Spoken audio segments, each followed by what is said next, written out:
आज हम कक्षा 12 राजनीति विज्ञान के महत्वपूर्ण विषय अंतर्राष्ट्रीय संगठन को पूरी तरह से समझेंगे। क्या आपने कभी सोचा है कि दुनिया के अलग अलग देश कैसे आपसी विवादों को सुलझाते हैं? ठीक वैसे ही जैसे गांव में पंचायती होती है, वैसे ही अंतर्राष्ट्रीय संगठन दुनिया के देशों के लिए साझा मंच है। ये संगठन कोई सुपर सरकार नहीं, बल्कि सभी देशों के बीच संवाद। अंतर्राष्ट्रीय संगठन का मतलब है ऐसा मंच जहां स्वतंत्र देश मिलकर बैठते हैं और आपसी बातचीत से बड़े मसलों को हल करते हैं। ये कोई विश्व सरकार नहीं है, बल्कि एक साझा प्लेटफॉर्म है। जैसे गांव में पंचायती होती है, वैसे ही ये संगठन दुनिया के देशों के लिए हैं। इनका मकसद है युद्ध रोकना, वैश्विक समस्याओं का समाधान और नियमों के जरिए सहयोग बढ़ाना। दुनिया में अंतर्राष्ट्रीय संगठन की जरूरत तीन मुख्य कारणों से है। पहला, युद्ध और विनाश को रोकना। जब दो देशों के बीच विवाद होता है तो हथियारों से लड़ने के बजाय बातचीत से मसला सुलझाना बेहतर है। दूसरा, वैश्विक समस्याएं जैसे जलवायु परिवर्तन, महामारी, आतंकवाद, आर्थिक संकट, जिन्हें कोई एक देश अकेले नहीं सुलझा सकता। तीसरा, आपसी सहयोग और नियम व्यापार। प्रथम विश्व युद्ध के बाद 1920 में लीग ऑफ नेशंस का गठन हुआ। इसका उद्देश्य था भविष्य में युद्ध रोकना, लेकिन यह संगठन कमजोर साबित हुआ और 1939 में द्वितीय विश्व युद्ध को नहीं रोक पाया। इससे दुनिया को समझ आया कि एक मजबूत और प्रभावी वैश्विक संगठन की जरूरत है। द्वितीय विश्व युद्ध के दौरान एक शक्तिशाली और प्रभावी संगठन की आवश्यकता महसूस हुई। 24 अक्टूबर 1945 को संयुक्त राष्ट्र संघ ऊन की स्थापना हुई। इसके संस्थापक सदस्य 51 देश थे और आज इसमें 193 सदस्य देश हैं। इसका मुख्यालय न्यूयॉर्क, यूएसए में है। भारत 30 अक्टूबर 1945 को इसका सदस्य बना।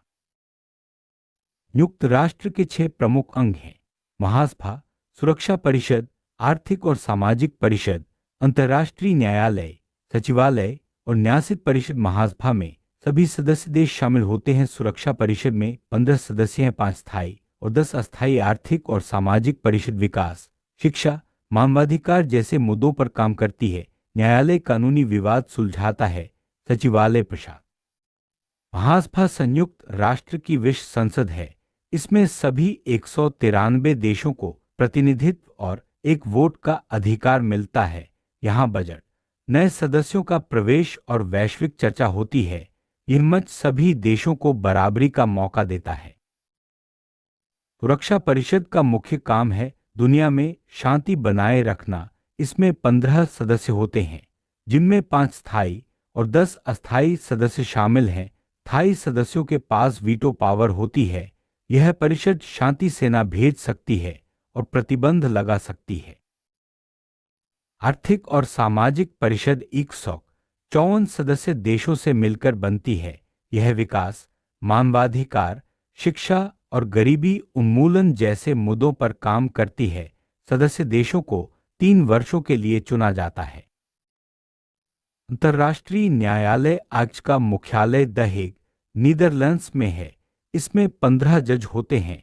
यह देशों के कानूनी विवादों को सुलझाता है और न्याय सुनिश्चित करता है। सचिवालय संयुक्त राष्ट्र के दैनिक प्रशासनिक कार्यों को संभालता है। इसका प्रमुख महासचिव होता है, जो संगठन का मुख्य कार्यकारी अधिकारी है। सचिवालय सभी अंगों के बीच समन्वय करता है। न्यासित परिषद का उद्देश्य था गुलाम या अविकसित क्षेत्रों को आत्मनिर्भर बनाना।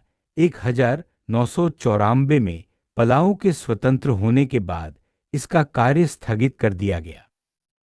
सुरक्षा परिषद में 5 स्थायी सदस्य हैं: अमेरिका, रूस, ब्रिटेन, फ्रांस और चीन। इनके पास वीटो पावर होती है यदि 15 में से 14 सदस्य किसी प्रस्ताव के पक्ष में हों, लेकिन कोई एक स्थायी सदस्य ना कर दे तो प्रस्ताव खारिज हो जाता है। संयुक्त राष्ट्र की प्रमुख एजेंसियां हैं: स्वास्थ्य, यूनेस्को, शिक्षा, विज्ञान, संस्कृति, यूनिसेफ, बच्चों के अधिकार, ये परमाणु ऊर्जा, अनासी, मानवाधिकार, पूर्णविराम। ये एजेंसियां वैश्विक स्तर पर अलग अलग क्षेत्रों में काम करती हैं। विश्व बैंक और IMF विकासशील देशों को आर्थिक सहायता, ऋण और वित्तीय स्थिरता प्रदान करते हैं। WTO और वैश्विक व्यापार के नियम तय करता है।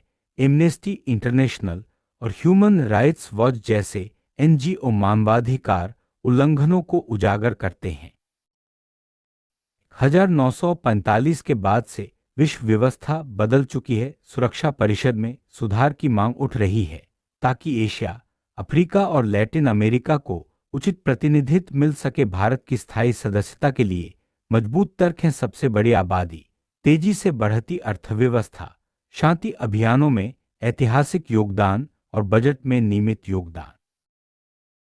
अंतर्राष्ट्रीय संगठन भले ही पूरी तरह परिपूर्ण न हों, लेकिन इनके बिना आज की आपस में जुड़ी दुनिया में शांति, स्वास्थ्य और विकास असंभव है।